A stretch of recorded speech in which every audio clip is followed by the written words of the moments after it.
நிறைகுடம். நிறைவு என்பது முழுமை அல்லது பூரணம் எனப்படும்.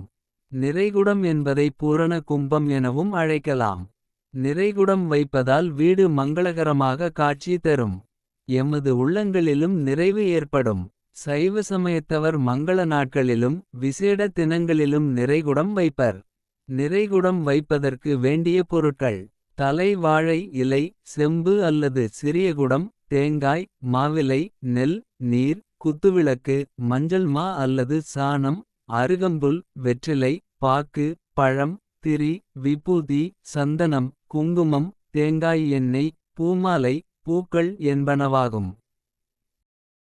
தீபம் ஏற்றுதல். தீபம் என்பது ஒளி எனப்படும். ஒளி பிரகாசமானது. தீபம் ஏற்றுவதால் வீட்டில் ஒளி பிறக்கும். எமது உள்ளங்களிலும் ஒளி பிரகாசிக்கும். ஒளி இறைவனை குறிக்கும். தெளிவை தரும். காலையும் மாலையும் சுவாமி அறையில் தீபம் ஏற்றுவோம். தீபம் ஏற்றும் போது விளக்கு எரிந்து கொண்டிருக்கும் போது அணைக்கக் கூடாது.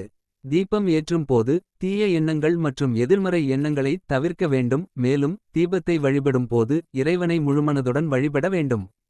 சுடரை அழுத்தி அல்லது திரியை பின்னோக்கி இழுத்து விளக்கை குளிர வைக்கலாம். வாயால் ஊதியோ கையை வைத்து விசிறியோ விளக்கை குளிர வைக்க கூடாது.